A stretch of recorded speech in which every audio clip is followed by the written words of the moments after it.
ஒவ்வொரு நாளும் ஒவ்வொரு வார்த்தை என்ற இந்த மன்னாவுக்கூடாக உங்கள் அனைவரையும் சந்திப்பதில் மிக்க மகிழ்ச்சி. இன்றைய நாளிலும் எபேசியர் புத்தகம் 3ஆம் அதிகாரம் 12ஆம் வசனத்திலே நாங்கள் தியானிப்போம். அவரை பற்றிய விசுவாசத்தினால் அவருக்குள் நமக்கும் தைரியமும் திடநம்பிக்கையோடே தேவனிடத்திலே சேரும் சுதந்திரமும் உண்டாயிருக்கின்றது.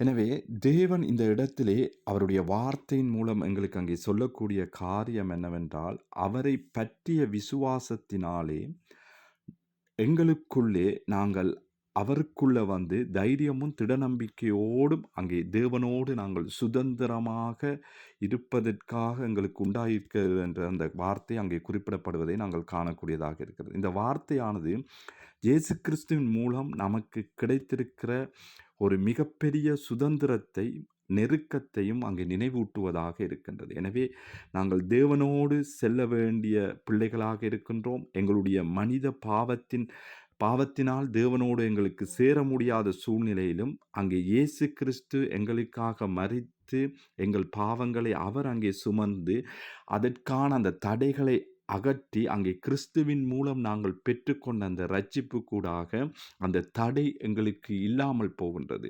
எனவே அந்த இயேசு கிறிஸ்துவின் மூலம் நாங்கள் பெற்றுக்கொண்ட அந்த இரட்சிப்பினால் நாங்கள் எந்தவித பயமுமின்றி எந்த விதமான தயக்கமும் இன்றி அங்கே தேவனோடு நாங்கள் நெருக்கத்தோடு சுதந்திரத்தோடு வாழக்கூடிய தன்மையை அங்கே இயேசு கிறிஸ்து எங்களுக்கு ஏற்படுத்தி இருக்கிறார் என்பதை இந்த வார்த்தை எங்களுக்கு அங்கே மிகவும் தெளிவுபடுத்துவதை நாங்கள் காணக்கூடியதாக இருக்கிறது.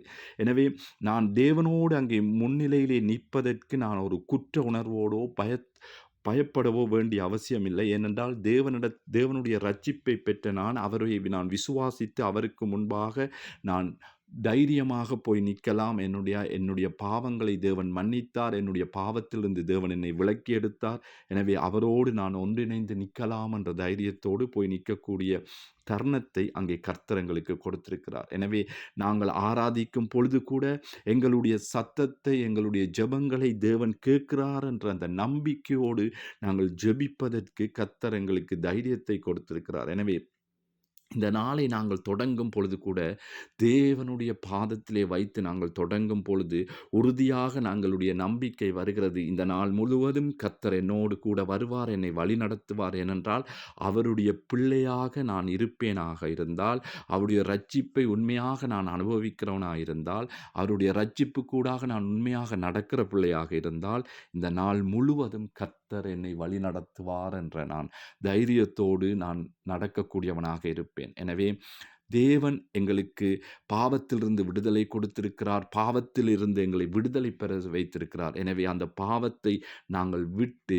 நாங்கள் தேவனோடு நாங்கள் ஒன்றிணைந்து அவர் தந்திருக்கிற அந்த சுதந்திரத்தை நாங்கள் அனுபவிக்க வேண்டியவர்களாக இருக்கிறோம். எனவே தேவன் மேல் வைத்த விசுவாசத்தோடு திட நம்பிக்கையோடு அவருடைய சுதந்திரத்தை பெற்ற பிள்ளைகளாய் நாங்கள் தொடர்ந்து அவருக்காக நாங்கள் வாழ வேண்டியவர்களாய் இருக்கிறோம் என்பதை தேவன் மீண்டும் எங்களுக்கு அங்கே உணர்த்துகிறதை நாங்கள் காணக்கூடியதாக இருக்கிறது. இந்த நேரத்தில் எங்கள் யாவரையும் நாங்கள் தேவனிடத்திலே ஒப்புவிப்போம். தொடர்ந்து தேவனுக்காக நாங்கள் நம்பிக்கையோடு தேவனோடு நாங்கள் ஒன்றிணைந்து நாங்கள் வாழ்வோம். இந்த நேரத்தில் உங்கள் யாவருக்காக இந்த நேரத்திலே நான் ஜெபித்துக் கொள்கிறேன்.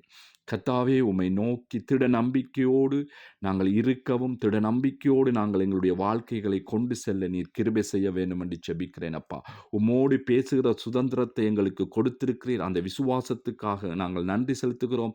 தொடர்ந்தும் அதே விசுவாசத்தோடு நாங்கள் ஓடத்தக்கதாக எங்களை பாதுகாத்துக் கொள்ளும். இந்த நாள் முழுவதும் எங்களோடு கூட எங்கள் யாவரையும் நீர் வழிநடத்தி செல்ல வேண்டும் என்று எல்லாம் வல்ல இயேசுவின் நாமத்தினால் வேண்டி நிற்கிறேன் நல்ல பிதாவே. ஆமென்.